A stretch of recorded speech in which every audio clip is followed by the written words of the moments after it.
my version of chili. One of my versions. There are others too. I have other ways that I make it. Like just taking Anaheim peppers, roasting them, mashing them up, peeling them, mashing them up, adding garlic, a little onion, and that is verde chili. This is how I do it. That's about 1.5 pounds of ground beef. I use regular grind, and then you can buy the more expensive, the chuck and the real lean. But I take some of the grease out anyway. Some people do not. I do. And I made up some pinto beans, my own. You can get them in a can. These are nice and tender right now, and I'll drain off that water and mix it with my chili in a pot.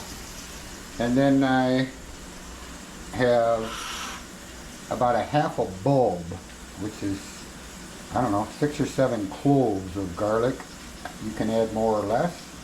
People think it's too much. That's about the equivalent of, and also the equivalent of about 1 medium onion.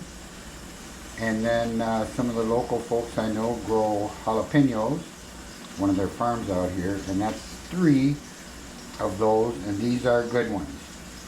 The jalapenos have this scoring on them, and I always take a little chunk and taste it, and these are good. These came out of my freezer. I put them in there last year. The new batches is coming in. I just put them in the freezer, the whole jalapeno. Then I will add, depends on how big of a batch, at least 1 can of whole peeled tomatoes with the juice in there. I'll slice those up a little bit. And then I like kidney beans. I really like them. I'm going to add at least 1 can. I have another can over here if that's what I want to do. I may get to the finished product. And then that will be my chili. I'll show you the finished product, and I'll take a taste of it when it's done. Cook up the ground beef. I've already drained, I didn't drain all the grease, but most of it. And there she's got the onion, the garlic, the jalapenos, the ground beef. I added a little garlic powder and a little garlic salt, but not too much. I mean, a lot of people use the chili seasoning packs. Well, I make my own. And over here, this will be mixed. Doesn't have to cook it too much.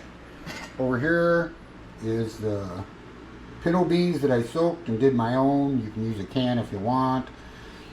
Kidney beans, and sliced up those whole peeled tomatoes, poured the juice in there. I will mix the two together, and we will have chili. Here it is. I don't need to overcook it. A lot of this is going to go in the freezer. I mean, you know, a couple of good sized containers. There it is.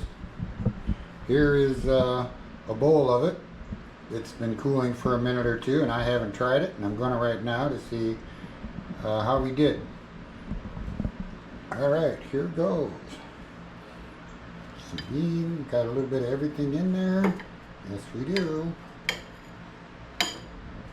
Alright, here goes. And here I am. Look on my face, I'll tell you.